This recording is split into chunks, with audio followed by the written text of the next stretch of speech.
Edo, welcome to a special edition of No Choftes. The other day I said I was going to start the show by saying something different, but we have a special guest and I'm trying to remain professional. So I'm going to keep it as professional as I possibly can.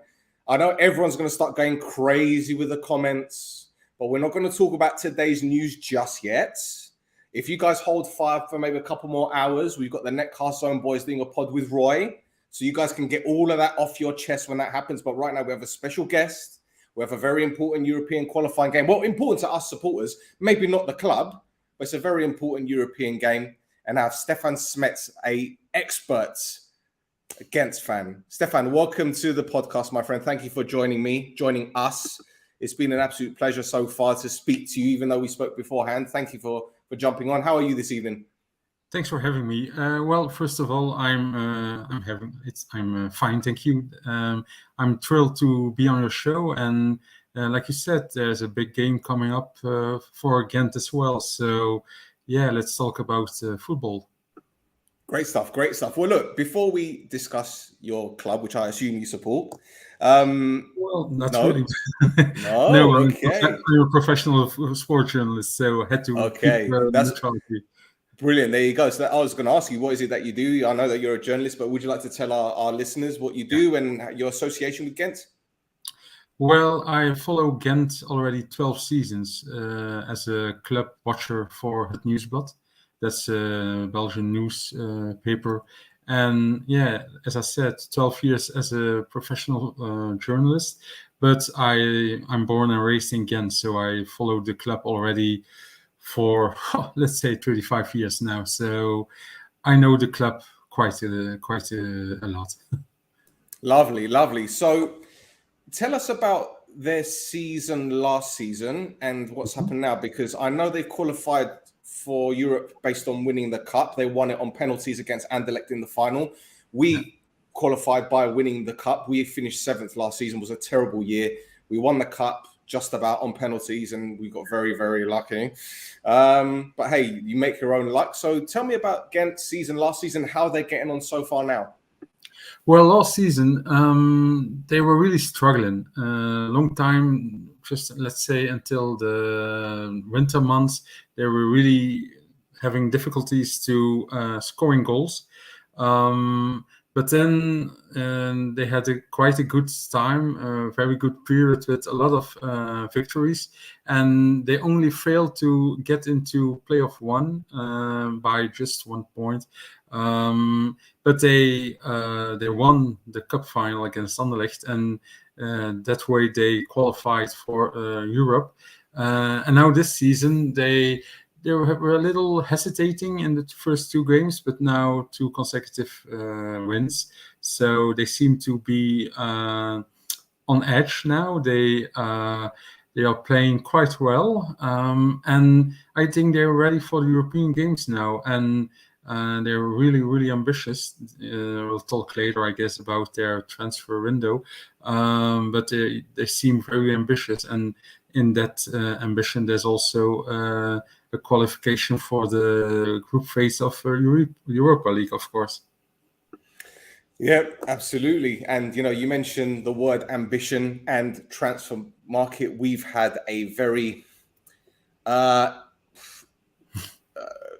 strange. I don't want to use any negative connotations because I've used enough as I possibly can to describe our transfer window. I know Gent have brought in some very, very good players. One being the striker that was at Olympiacos in Greece, who's very well known in Greece. Hugo Kopers, isn't it? Hugo Kopers, yeah. Hugo, he's doing excellent. Already 3 goals. Works tremendously for the team. Huge assets in the system of the coach as well. Very strong physically. So yeah, he's a brilliant assets, new signing, but they also managed to keep Jordan Tudor-Nariga. That's a German defender who was on a loan last season. He went back to Berlin, but at the end, Gent was capable of buying him on a permanent deal. So that was a big transfer for the club as well. And now today they finalized the signing of Jens Petter Hauge, the Norwegian striker of Eintracht Frankfurt, who comes on a loan deal for also 1 season. And especially that transfer was very, very important to the club, because their main striker, Tariq Tissoudali, he got badly injured during one of the first games of the season. He has a bad knee injury, and he will be out for at least 6 months. So the fact that he was out for that long, it was really important for Gent to get a new striker. And with Hauge, I think everybody who follows a bit European football knows Jens Petter Hauge. He's 22 years old, a very talented striker from Norway. And Gent being able to get him now on a loan deal, it's quite remarkable, but very, very important to the club. Well, is it true, because I've been trying to follow them as much as I possibly can, but is it true that a lot of this transfer activity has come as a result of several injuries? Not particularly. Of course, Hauge comes to Gent because they need somebody to replace Tissoudali. But for instance, somebody like Torunariga, he's really a big asset, and they really wanted to get him on a permanent deal. And that has nothing to do about injuries. No. But okay, of course, they are struggling this season with with quite some injuries. I mean, not only Tissoudali, but you have also somebody like Julien Dessart, defensive midfield player who was brilliant last season. He got an injury at the end of last season. He was also getting a surgery. Everybody thought that it went smoothly. Wasn't the case, so he needed another operation. Now he's getting back in shape, but it will take for at least 1 more month before he can play. So they were struggling a bit. Also Hadi Ojija, who used to play in Greece as well, he was also out for some weeks. The more experienced striker Laurent de Poitre was also out for quite some time. But Ojija and de Poitre, they were in the squad last weekend, so everybody considers them fit right now. So normally they are available for the 2 games against Omonoia. So in terms of a tactical system, what do you think we can expect from Gent? Well, Gent, everybody knows Gent here in Belgium as a team that is always trying to be the dominant team. They really love to have ball possession. They love to be in control. The coach is known for his offensive way of football, and nothing will change for the games against Omonoia. Especially in the home game, they will try to get some goals and try to keep a clean sheet, of course, but they will not wait for the return in Cyprus to close the deal, to put it like that. So, no, I really think that Gent is a team that is capable of playing on a high level. But of course, with the bad luck they had last weeks with some injuries, they haven't been that consistent in their performances until so far. But if they can get the right level on Thursday night, then I think Omonoia will have huge problems in Gent. Judging by the comments in the chat, no one's looking forward to this. If you cast your mind back to last season, we faced Antwerp in the first leg in Cyprus, and we got a very good 4-2 victory, but they were getting in behind us very easy at certain stages of the game, especially in wide areas. You'd have the 2 wide men, and there was a Japanese attacking midfield that was very, very good. I think it was Japanese, or was it? Yeah, Miyoshi, But the fullbacks were also getting forward. Now, do Gent play in a similar style to Antwerp? Are we to expect something like that, or are we looking at a more narrow style of play? I wouldn't say that Antwerp and Gent have a similar way of playing football. Antwerp loves to play with the typical wingers, that guys who try to get on the touchline and then give the center to a strong striker. And I guess that was Michael Frey last season for Antwerp at that time already. Gent plays in a slight different way. I mean, they have wingbacks on their wings that gets the full liberty of play on the whole length of the pitch. And they have a strong striker as well with Hugo Kuipers, but a lot of movement on around him, and with they always try to be very high on the pitch. They want to play dominantly, and they don't really think in terms like Antwerp in a 4-3-3 or something like that. Gent is more flexible. Lovely. And in terms of danger players, I guess you can say every Gent player is a danger player, but are there any specific that you feel, oh, this guy could perhaps do it in a better league if they went there? To put mildly, I think a lot of players of Gent has the ambitions. They have the ambition to play in a higher league. For instance, somebody like Hugo Kuipers. He's very ambitious. Of course, he's only in Gent for some weeks, so he doesn't talk about getting a new transfer already. But he's somebody. Of course, Omonoia will know him. They will have followed the last games of Gent for sure. But somebody like Kuipers, he's very important to the system as well. I mean, the system of Hein van Haasbroek, the coach of Gent, is really designed around the striker. In the past, it was a lot of times it was Laurent de Poitre who played in important position. Now it's more Hugo Kuipers who is in up front. But yeah, they signed Jens Petter Hauge. I mean, it's not sure yet if he will be qualified for this round. So perhaps you dodge that bullet. Yeah, I mean, if you look at the team, I think Alessio Castromontes, he's a very important player, also quite experienced already. He plays now most of the times on the left wing, but on the right wing you have a very young lad, Mathis Samoise. He is from the Gent Academy. He was brought into the team by this current coach, and he's doing tremendously. I mean, for his age, hardly 20 years old, he's playing like he's done nothing else for the rest of his life. I mean, he's playing with the attitude of a 35-year-old guy. So those guys are really important to the system. And then you've got the quality players. They signed a South Korean guy last week, Hong. He made his debut in Belgium last weekend with a wonderful goal.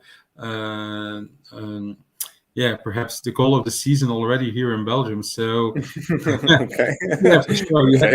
You have to check out the goal. I really recommend it because it's a piece of art. I mean, he raised the bar quite high for the other new guys who joined the team now, because if you make your debut like that, well, you're instant hero for the Gent fans, of course. Absolutely.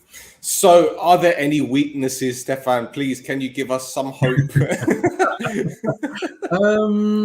Well, I'm sure Omonoia has studied the last games of Gent quite. I don't know. I don't know anymore, mate. I really don't know. Well, really don't know. let's consider it's quite possible that they did. Well, in their defense, last season they were really strong in their defense, but this season they conceded a little too much goals on standard pieces. Set pieces, normally they are quite strong, but this season so far they looked a little bit vulnerable on those moments, and perhaps that's a possibility for Omonoia to get a goal. And if you can score a goal, you never know what happens next. So perhaps that's a possibility. And of course, with the absence of Julien Dessart, they are a little bit struggling on the number 6 and defensive midfield.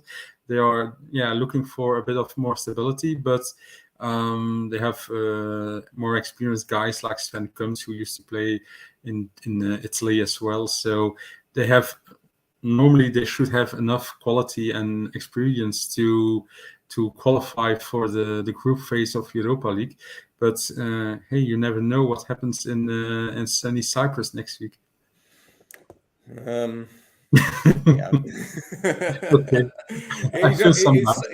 It's so difficult to be positive with what is happening with this club at this moment in time. And I've never been the defeatist. I've always tried to remain positive. The past 2.5 seasons we've been doing this podcast, people will say, Stel, you're positive, you're this.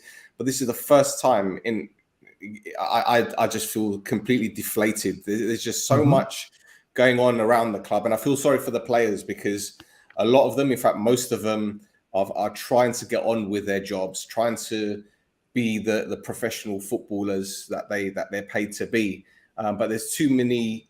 It's like a soap opera at the club at the moment, and we thought that we'd have a good summer, the players would be prepared for the start of this season, and even the pre-season was okay, it was good, but as we're approaching the start of the season, it's almost like the dominoes are just falling, and it's crazy. The fans they're going crazy in the chat. It's going, people message. I'm gonna bring up some comments just to give you a rough idea of how defeated or how bad we feel at the moment. Here you go, Stel. Tell Stefan on Thursday there's nothing to stress about. 2 to 3 goals they're gonna put past us. Blimey. Let's have a look. To everyone watching, put over 3.5 bets and you'll get good money guaranteed. We are effed. I'm not going to say the rest. No, I understand it's crazy. Please tell them to feel sorry for us on Thursday. They're going to put us over 4.5 goals in the first half. Okay. We're fucked. So there you go. Someone said if you're a betting person, put Omonoia 0 goals. It's 1.9. It's good money. So it's looking very, very glum for us at the moment. And to be honest, Stefan, last season we were very excited about getting into Europe. We faced, as I mentioned, Antwerp was a phenomenal game for us anyway, the first leg. And there was one player that stood out, and that's Loizos Loizo. I don't know if that name rings a bell. He's the youngster that scored twice. And I'm pretty sure Gent thought that he'd be our danger man, but he's not going to play for us for the foreseeable future, which was the announcement made today. And this is why everyone's very, very up in arms, because we hear various stories in Cyprus, Stefan, about this player. He was linked to a Belgian club last summer. Apparently an offer was made for him and the club rejected it because they felt it was a derisory offer. The president came out and said, we're not going to sell him for a low price just because he's Cypriot. We're going to sell him at the price that we value him at. A story broke the other day that a Dutch club came in for him. The club said no. The morning of the Super Cup game against because we have our Super Cup as well. He apparently, the story is he refused to play. Some people said that he refused. Some people said that he was injured. And a lot has happened. Again, I try not to read into things too much, but apparently a family member went on Facebook to voice his opinions on the situation with the club and the player.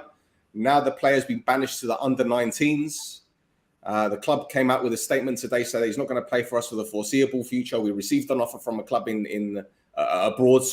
The player wanted to go, but we're not going to sell him at the price. He's contracted till 2024. It's a massive problem right now.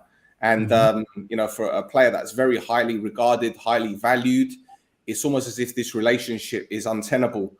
And I think that's why many people are feeling very low at the moment, because he's a very promising player, a player with a lot of potential. But on the flip side, what I will say is that if we are pinning our hopes on a 19-year-old to get us to the Europa League group stages, and that tells us a lot about the state of the club. If you want to add this to the fire that's already been fueled by the lack of transfer activity, by the circus that was with Lamkelzee, a lot of fans are disillusioned. And I've said what I had to say on the mat on the podcast the other day, and it was a 40-minute rant, a monologue, just me. But yeah, you can understand why many fans aren't feeling confident about this game. Not to mention, Ghent are a fantastic football club. So before we're thinking we might get away with maybe losing 2-0, 2-1, maybe if we're lucky. Now we're talking 3-4-0. It's looking very glum. Yeah, but I'm already too long in football to know that even a club that is having difficulties and is in turmoil, European football games are one of a kind. I mean, you never know what happens on the pitch. And like I said before, Ghent is vulnerable on set pieces. And if Omonoia would manage to get an early goal, well, I wonder how it will end, because don't think that Ghent is in their best shape yet. So I would really consider it far more tight than you guys think, I presume. But of course, I understand that for you guys, Ghent is the favorite on this tie, and I agree. If you look at the UEFA ranking, that's 100%. that's Rankings, clear. budget, the quality of the Of players, course. everything. Yeah, of course. And I really I'm not trying to get Ghent in some kind of underdog position, because that's rubbish. Of course not. They are the favorite in this tie, but I watched too many games of clubs who were in, like you said, in bad conditions, and suddenly they rise from their ashes. So let's wait what happens on Thursday night. And yeah, also that away game in Nicosia. Well, I think a Belgian side is never too confident to go in August to Cyprus. It can be very I was about to ask, do you think that the humidity might play a part? Do you think that could? Well, Ghent has quite some experience with playing in Cyprus the last years. They played against Larnaca, they played against Anaptosis as well. So they know the conditions, they know what they can expect, and of course they're not trying to get the underdog part in this story, but they will be very serious. They won't take it lightly, not at all. I mean, the coach, the board, everybody, and the more experienced players who traveled to Cyprus already, they know what to expect. They know what can happen over there. So in terms of expectations, Ghent is considering themselves as favorite, but they have a lot of respect for Omonoia, that's for sure. Stefan, it's interesting you said that Ghent's weakness is at set pieces, because in all fairness, and without, denigrating the club, I think we've been more dangerous at set pieces this pre-season than we have done in open play. We've got a few tall central defenders. That's why I already looked also some games of Omonoia, and I noticed some guys that are rather strong on those key moments. And I don't tell right now that Ghent is very poor at set pieces. I just say sometimes they look vulnerable. And if Nicosia, if Omonoia can deliver some good set pieces, well, you never know what happens. And of course, Ghent will have worked on that part of their game as well the last couple of days.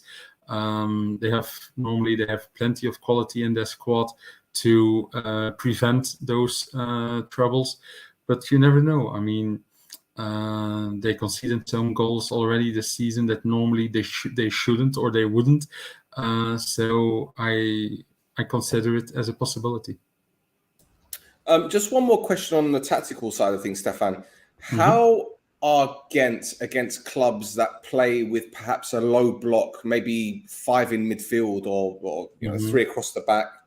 How are they like that? Because I get the feeling that we're going to play very defensive. A lot of the ball is going to be in our half anyway. and we'll probably have to rely on putting the ball into the channels and hope that one of our forwards can get in there or hold the ball up if Matats can do it, or Gaguli, whoever. But would you say they get very frustrated playing against teams that try to suffocate them? Because I think that's what we're going to do first leg anyway. Yeah. They don't like playing against opponents who used to play like that. Of course they don't. But here in Belgium, a lot of teams play like that against Gent, so they are quite used to it. I think they have enough experience in the game, in those games and in the squad to keep their cool. They won't lose their head because some guys are getting frustrated or something like that. But of course, it's always easier for a team like Gent to play against an open team, like for instance last Friday, Ostend, who are a very nice game, very interesting team to watch. Ostend, they play a little bit more open. They try to attack as well.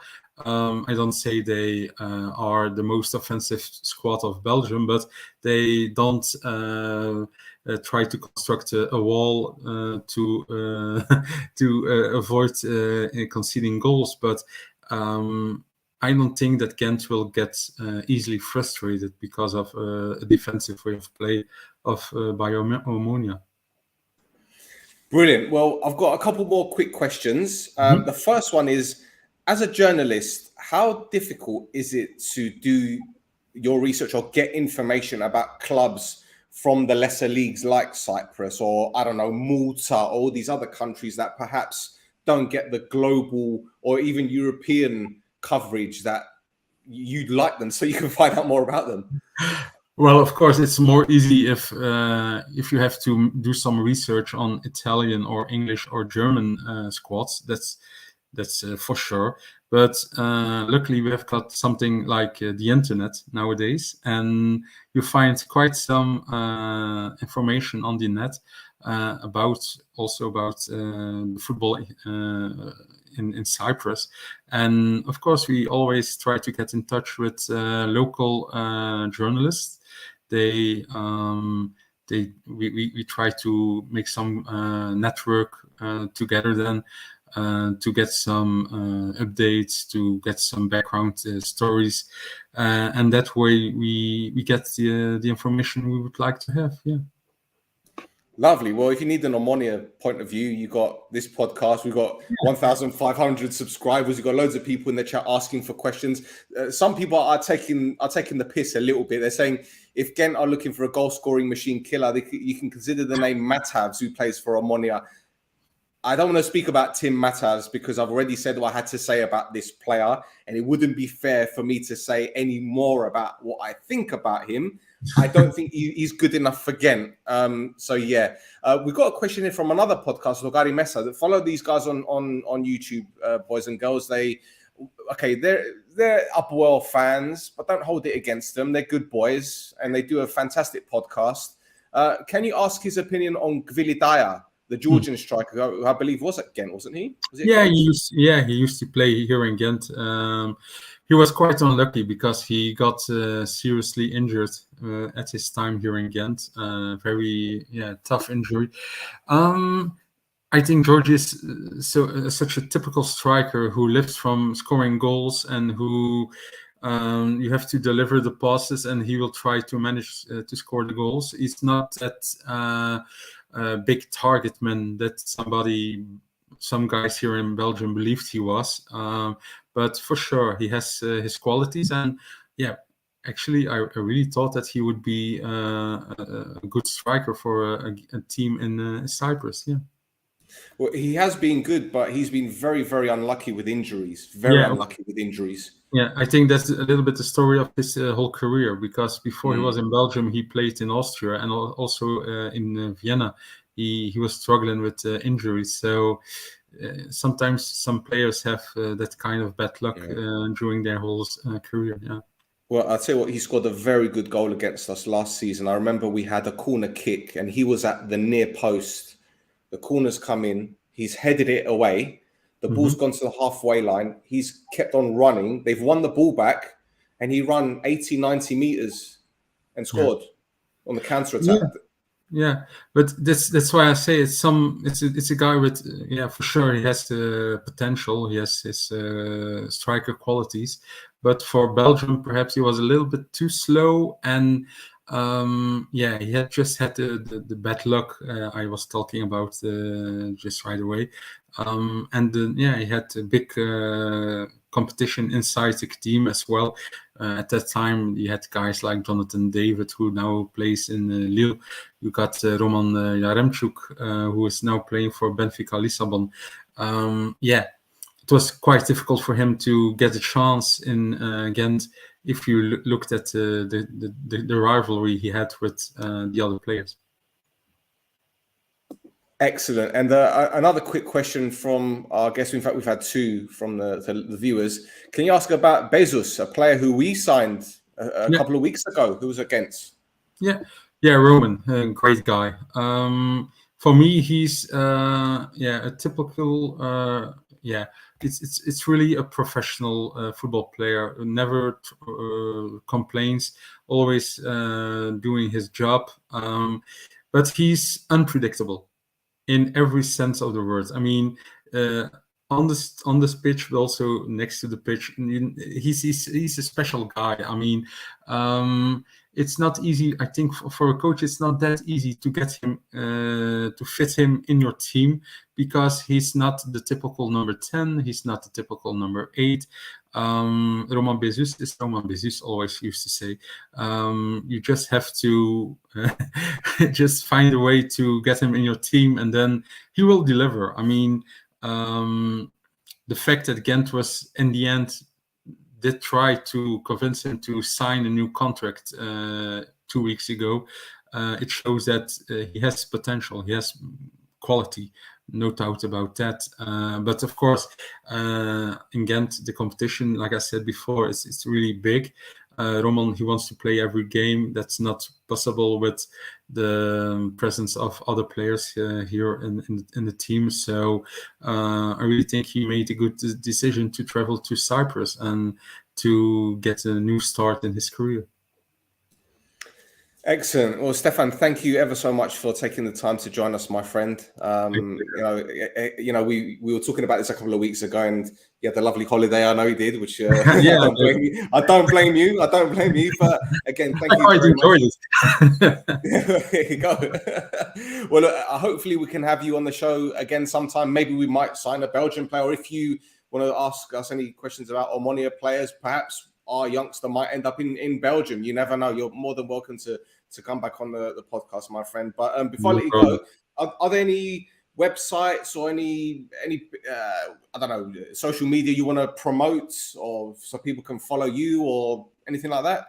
Well, of course, I'm also present on Twitter. If you want to follow all the news about KAA Gent, then you can follow me. And if there's something you want to ask me something about Belgian football or Belgian players abroad, you can also try to reach me on social media.